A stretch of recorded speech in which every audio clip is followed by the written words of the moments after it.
Happy Father's Day, dads. This year, my message for you is very simple, but it's probably something that'll take some prayer and reflection. It's just this. When your children grow up, they'll think that God is like you. Like however you love them, however you correct them, however you listen to them, forgive them, protect them, that will form an image of God the Father in their mind and heart. And they'll think of him that way.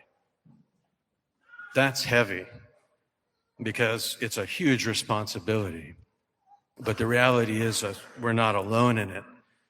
God the Father himself is with us in the process. He doesn't ask us to be perfect fathers. He invites us to let him form us into his image for our families. So I suggest just like a very simple daily prayer, if you're not already praying it. Father, I want to be like you. However you are, whatever you're like, that's who I want to be. I want to be like you. That's it. And with faith and persistence, perseverance, he'll just slowly form us into his image for our families, okay?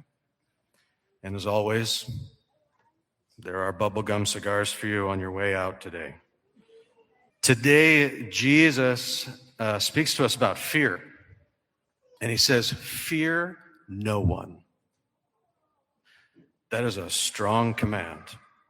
Because we all know that fear is a very real thing in human life. We can be afraid for our families, for the future, for our health, for money, for our kids, for things that are just out of our control. We can fear for those things. And a lot of the time, without realizing it, we let that fear govern our lives, in a sense.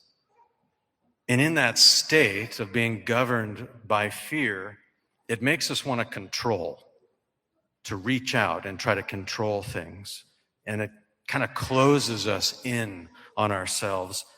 And in that state, we think we're alone. And that's a very sad place to be. Jesus wants to free us from that. He wants to free us from that. He says that the Father knows even the number of hairs on our head. It's another way of saying he knows everything about us. Nothing in our life is hidden from him. Not our suffering, not our worries, not our wounds, not our hidden sins. He knows it all.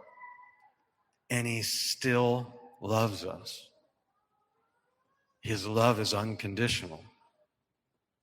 So Jesus isn't telling us to be afraid of God as if God were a threat. God isn't a threat to his children.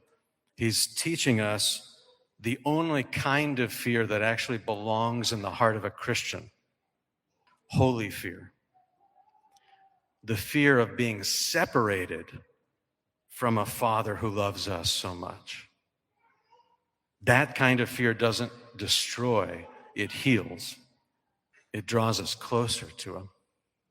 Because when we know the Father in that way, when we know his love for us in that way, that he holds us constantly, never breaking his gaze from us, and that he never gets tired of us or fed up with our shenanigans, that frees us to live in a different way.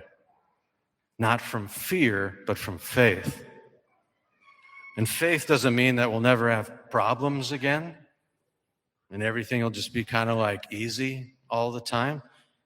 It means that in the middle of everything, whatever it is, we know the Father is with us. And if the Father's with us, we don't have to live in fear. We don't have to be slaves to fear of others. We can trust, we can breathe, have some room, and we can go back to him even if we've wandered away. Remember the prodigal son. The Father sees him from a long distance. That means he was watching for him. He wasn't wringing his hands thinking, oh, this son of mine that went and blew all my money. He was watching for his return. That's what the Father is like. there in that place, in that interior place, just surrendered to love himself, little by little, unholy fear that we struggle with begins to lose its power over us. It loses its grip, and it's replaced by a faith that's unshakable.